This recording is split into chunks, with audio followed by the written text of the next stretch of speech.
Aaron here from Cool Guys Who Sit at Home, and as you know, this past weekend the new Tyranids were released and I got in on the action. So here I have a gargoyle box that I'm going to be opening and assembling.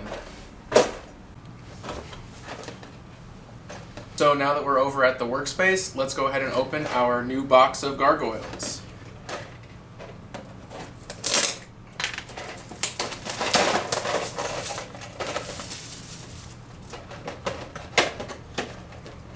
Inside, we have 3 sprues,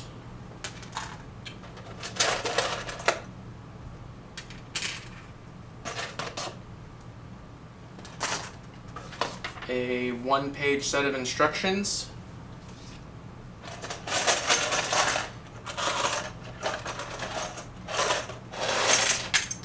and 10 bases. So as you can see, I have the sprues out of the box and they are fantastic. The quality on these is absolutely amazing. I noticed when I got the Fortress of Redemption that the casting quality seemed to be greatly improved from some of their older models, and I was hoping that maybe that would carry through to the new Tyranids as well, and it has. There is very little flashing. I don't see, there's hardly any plastic coming off the ends that you're going to have to trim.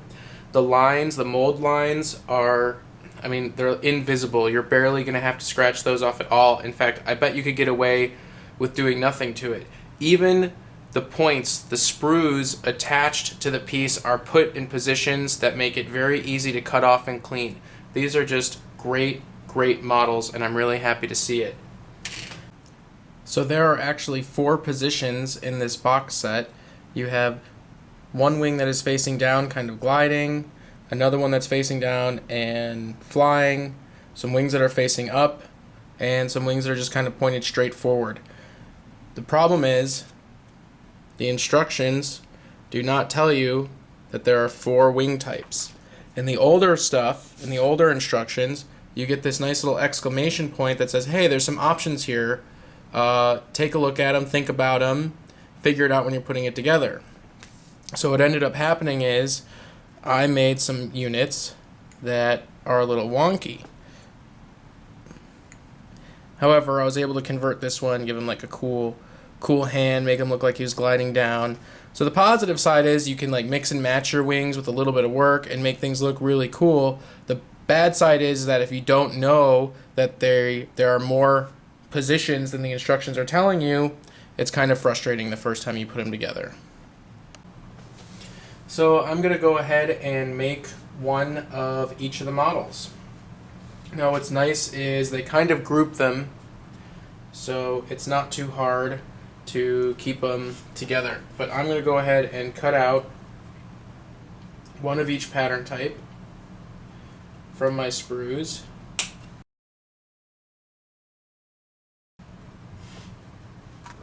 So let's go ahead and put one together.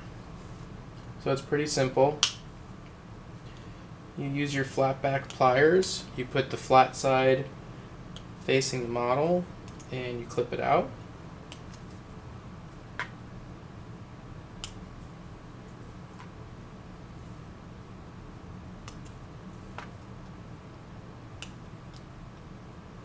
Just make sure you keep all the letters together, and you should be able to put all of them together without even referencing the instructions.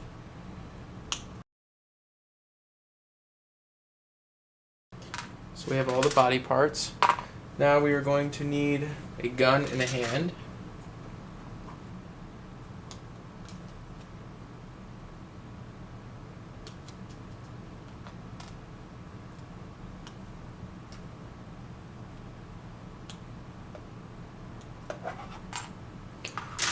Alright, so once you have your parts removed, go ahead and clean up the edges with your razor blade.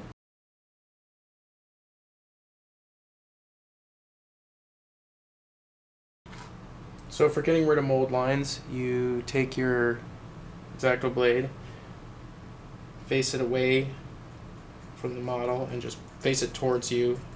Just push it along that line, and it'll scrape it right off.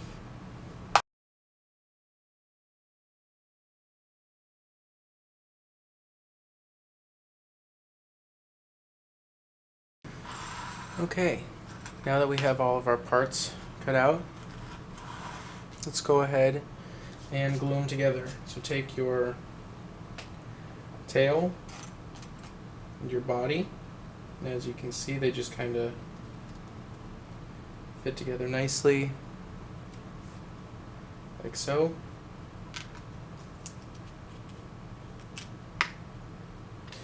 Now it's important here that there's a little hole in there, and that's where your base is going to slide in, so it's important that you don't get that filled with glue.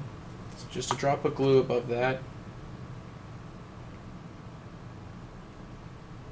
And squish it together. Hold it for a few seconds. Maybe blow. And you're good. Now the wings are going to fit into the grooves on the side, and they fit remarkably well. I like to put a little bit of glue just on the edge of the wing.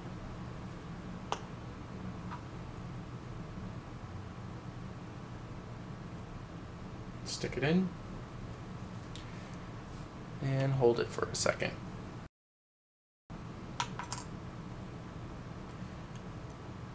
Do the same thing on the other side. The hardest part by far is the arms. So what I like to do is, because the arms actually attach to each other like this, I like to put a tiny little drop of glue right there, and then I put the arms, and I just let that sit for a minute. I don't want it to cure completely, but I just want it to be able to hold itself up.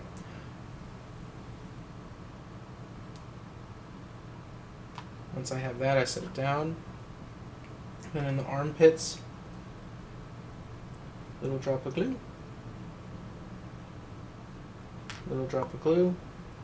And here's the tricky part. Just kind of slide the two over the chest and into the arm. And hold.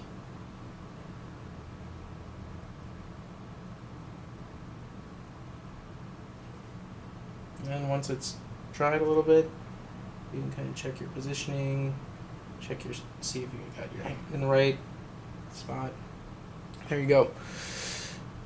Now I just let this sit for a little bit because that part is a bit fragile.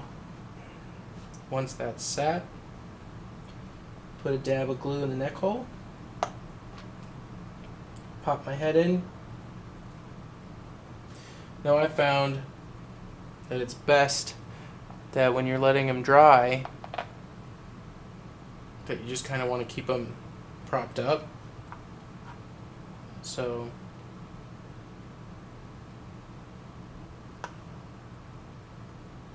I just let them dry like that. Find some way to prop them up.